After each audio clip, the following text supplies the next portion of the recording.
The following recording is Chapter 1 of a unique fiction fantasy novel called Grim Liberty, written by me, New Zealand Prepper. Chapter 1: The Beginning. The shoreline seemed to be fading into a cold and dark place as the last glimpses of light tried to leave the dusk air. Glimmers of light shattered and reflected upon the shore as the powerful waves crashed down upon the scree that seemed to have been taking the beating of a lifetime. In the pale air, the low-lit clouds, ominous as they seemed, paced back and forth, frantically trying to swallow the scarlet air that peeked through places in this, the twilight hour. He sat alone upon a log many miles from civilization, watching and listening to all around him. In this, a solitude where only he and the ocean played, he finds peace of mind from all that proves to exasperate his mental stress, and all of the problems of the world fade from him as day becomes night. As he sat and watched, the raw power of the ocean was marred by the scree, twirling and crashing against rock and sand. The ocean tried to swallow his perch upon this damp, cold, but very unmovable log where he sat. A scarlet red scattered far between pale grey clouds as the tips of the trees on the horizon painted a bright and vivid portrait of landscape that shone out for miles. It was as if the tips of the trees had been grazed and seemed to bleed with all of the anger in his heart. The wind tickled at his senses as it whipped at him with a black sand, and the whole of the scene was as if only to mirror the darkness of his mind and soul. He reluctantly opts to leave this place, knowing only kilometers away is all of the conformity, light, noise, and corruption that he knows only too well and dislikes passionately. Days of peace like this come few and far between for him, and he knows that things will inevitably become much worse before they improve. With each new night a hunt comes, born out of his malcontent for society's rules. He sets out to tear at the very fabric of this tainted reality the ignorant masses see and abide on a daily basis. This is the first night. He chooses without hesitation or fear of what is to come. This is his dawn, a new era and birth to his soul. On this path he chooses. He proclaims for all manner of man and beast alike that this is his world, and he is free to hunt whomever and whatever he sees fit. All those who wish to stop him or beg to set foot in his way will fall. This is the way of it, and this is the way it will be now and for the rest of eternity. For primal views, brought on by the hardest of times, have adorned him a new power, a new resolve, and like the closing of a chapter in a book, his old life, his old views, and his old realities are now gone. As night falls, he takes to the streets in seek of a new thrill, something to make this sad excuse for a life have lasting meaning or purpose. If he kills a few of the instigators of his own and humanity's misfortune, he knows he is at the very least changing things. With that profound declaration, he pulls on his shoes. They are old and falling apart. They come to join with the black pants that barely cover his legs. He wears a belt, but only because it provides an easy way of carrying his knife that he has so much use for. Out on the streets, it is the sanity he needs. Without it, he feels naked. The peace of mind that most people find with the last $20 in their wallets, for him, this same peace of mind is given by the knife he values so. A tattered black shirt meets his belt and knife, the cuffs undone, the collar pulled high about his neck. His shaggy wavy black hair meets it in places and whips about his clean-shaven neck, broad chin, large face, and solid features. With the chill breeze of this night, his eyes are fixed upon searching the streets as he travels. His head is held high as he walks confidently and menacingly down the streets. His eyes are a deep blue, but are obscured, hidden by sockets sunken back behind pronounced brows and cheekbones. His skin leathery beyond his meagre years, and his immense size gives him a look of being much older than he is.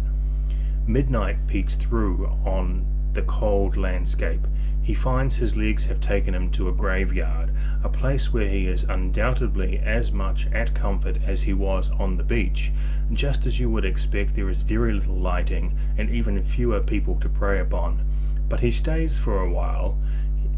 Here he seems to find the comforts of darkness and solitude a good place to rest his jaded self. He gains focus and composure momentarily and sets his focus on what must be done. In character, he is very methodical and doesn't choose to go about anything without the most calculated of timings. He is precise, calculated, and flawless in everything he does. On this, the 1st of August, in the cold air that pierced his meek shirt like 1,000 needles, he walked in search of the instigators that in his mind were defiling this world, his world, and the world of all of his family for decades to come.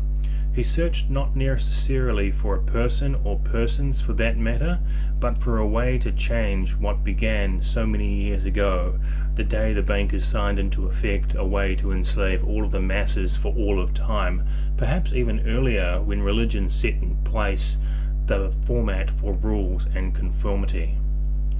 Through the people he has been privileged to know during his limited time on this planet, and through his compulsive inquisitive ways, he has undoubtedly been fortunate enough or unfortunate enough to have learned and understood fully just how these things have come to pass. So much so that he fully understands the entirety of the Machiavellian nature of the world, and it sits in his mind and threatens to devour his soul, just like a fire swallowing a department store. There is no stopping it until there is nothing left to feed upon. Though he is few in years, in fact only 25 to his name, he stands tall and now feels as if he can see the full system and how it began, how it would end, and all of the events that would take place along the way. For him it has become infuriating just how little it seems he can change. And so now he walks in search for meaning, in search for a way to change what seems to be a certainty and a great stain on all of human society. It seems that if there was ever a great mission or a great wrong to right, this is definitely the biggest in all of history. And so he smiles, the smallest and wickedest of smiles, his mind relishing this great challenge that is to come. As he walks, his mind wandered. He found himself thinking of women, and all the mistakes he has made throughout his life. It had not been easy for him to think of such times, just as it was not easy for him to share his life with another. Usually it was not because he wasn't willing to do so, just that he couldn't find a woman who wasn't so hopelessly dependent on the system and so fully reliant on the ignorant bliss of conformity and structure and normality of life, and so shallow in her taught beliefs that he could possibly even feign trust. At frequent times he almost believed he was near incapable of trust. It is a lamentable existence to think of yourself in such ways, but nevertheless it is his tortured reality. In this life it seems that all those he chooses to let close only tend to turn on him in the end, and so for now he chooses not to let anyone in. To some it could be considered sad, that it seems that as if his heart had been broken or hurt beyond repair, but relying only upon oneself makes him stronger and more independent than others, but also much more enigmatic. The night air around him chases at the breath in his lungs, the cold penetrating straight to his bones. An ominous feeling overcomes him as he sees 3 strange shadows of people coming around the corner a few hundred meters in front of him. Usually he is not afraid of anything, but these 3 seem to put him in a most uncomfortable mood. As his footfalls land on the hard road in front of him, the distance between them closes. He looks to see who or what they are, and at a glance he sees they are all wearing black suits, and seem to stand only a small bit shorter than he is, which is a shock as he stands 6'8" and is well muscled. They must all be roughly 6'6" or close to it. One of them has a visible scar on his left eye and a tattoo of a chain running from it to under his black opulent looking shirt. By the look of it, he would assume they are working for a well-known and highly respected individual, and anger grips him at the stench of the blood money he smells emanating from these three individuals as they approach his position. It is clear they were indeed looking for him. In a deep voice riddled with feral harshness, the apparent leader of these three speaks, stepping forward to stand only a meter away. "What is your name, stranger, and what are you doing out at this time of night in our town?" Not wanting to answer this man who speaks to him with such disgrace and disrespect, he walks right by them without so much as a gesture of acknowledgement. The three men follow and grab his arm. "Tell me who you are," they demand. Shaking his hand free of their grip, he answers, "I am not but a wraith in the night. Those who know my name never repeat it." "Do you want to know my name?" he replies mockingly. The leader of these three bellows again, "Tell me your name." "My name is Xavier Alexander, and I will break you all if you but give me the slightest reason to do so." "First, tell me who you are and why you seem to think you can do whatever you wish. Who are you? Who do you work for?" A look of irritation comes across the faces of the antagonists as the leader bellows, "What makes you think we would tell you such things? We have a contract for your life, and that's all that matters." In a split second a gleam comes to Xavier's eye. His shirt rustles with the fierce movement of his arm as he connects with the jaw of the man closest to him. He reels back with the force of the blow, only to be hit with a knee to the gut. As he falls, Xavier grabs the jaw of the next assailant, a man of considerable size. He stands almost eye to eye with Xavier. He is dressed in a full black suit and reaches for his gun only to have it kicked out of his hand. A split second later, Xavier connects with a right elbow to the neck. It is a critical blow that sends the man to the street gasping for air.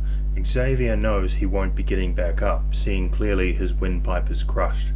The third of the men has a knife out and lunges aggressively at Xavier. It is clear they are out to kill him. Xavier dodges and headbutts the man, blood spurting from the concave smash place his nose had once been. He staggers back, his feet fighting for stability and balance in the second after Xavier's vicious blow. He did not fall. Nevertheless, Xavier knows the man is no match. He grabs the man's arm at the wrist and holds the knife into his hand. He twists this man's arm behind as he cries out in pain. Xavier breaks his elbow, then plunges the knife that he holds hard into the assailant's neck and tears it across his throat, splitting it open while he stands behind. The first man he had knocked down staggers to his feet, and before he can regain his composure, Xavier boots him under the chin so hard that he hears his neck snap and he falls back lifeless.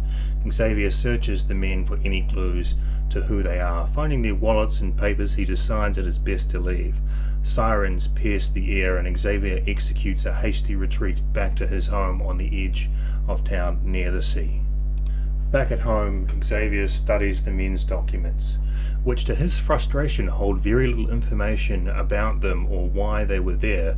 In fact, the only comfort he finds now is in the fact that all three of the men are now dead, and that in itself does very little to settle his mind, as now the police will be looking for him. It seems as though from the actions of this night that he is going to have to change the way he views and acts upon situations. Of course, this was an unexpected eventuality, and so he can forgive himself for not planning things out as perfectly as he usually would.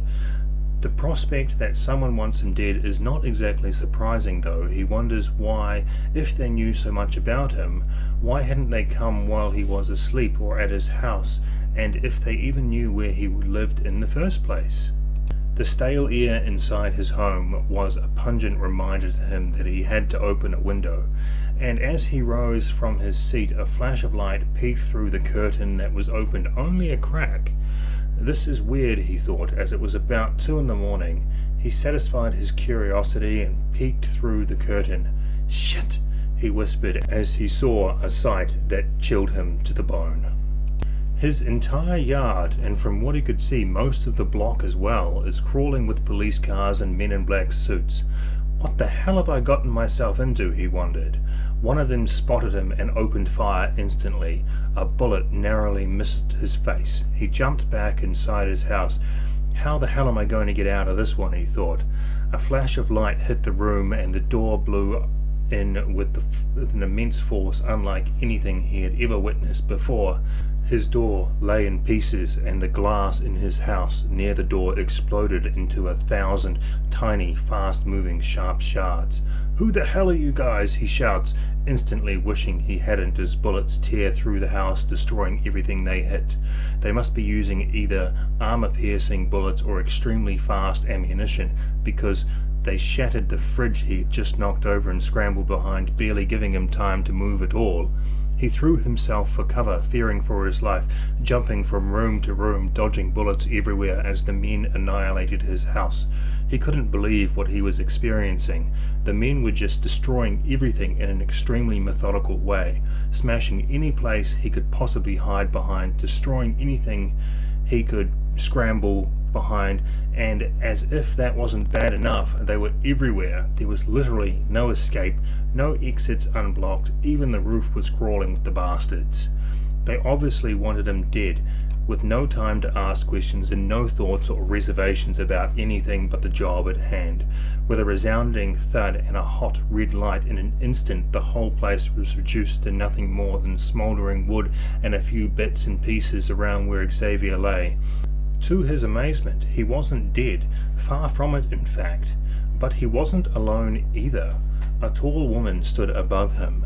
She has pale white skin, with black hair, and she is completely dressed in black. At a glance, he saw on her black leather-strapped boots that came up close to her knees, studded black pants that joined her boots and were adorned with shiny silver chains and beads that looked sharp, but he couldn't tell. She wore a black laced-up corset that showed off her amazing features, her bosom rising above the corset as if it would burst free at any time. He is instantly excited by her from only a single glance. She wears a necklace large enough to be seen freely. It is a silver chain with a circular pendant on it that dangled between her cleavage. As she leaned forward, he saw the writing, Ae Maeth Maeth, on it. Somewhere in his life he had seen these words before, but he wasn't sure where or when. He knew they meant the truth of life is in death, or perhaps it was the truth of life is death. And finally, she is wearing a trench coat styled perfectly to her body. It is open at the front, completely black, and hangs on her shoulders as if it were made especially for her. It came down to her knees and looked as though it would be heavy. She was stunningly gorgeous, her pronounced curves and feminine features gripping and mesmerizing Xavier completely. He wonders if she is there to kill him, but says nothing. Glancing around the room to see the scene of his house, everything lies in ruin, and the men with all the guns that had been shooting at him are all dead. She looked down at him and simply says, "Come with me." She said it in such a way as to leave no room for objection. Xavier took her by the hand. In that moment he knew his life was about to change forever. Chapter 2. This concludes the reading of Chapter 1. Stay tuned for Chapter 2. If you have enjoyed this, please give me a like, comment and subscribe. New Zealand Prepper out.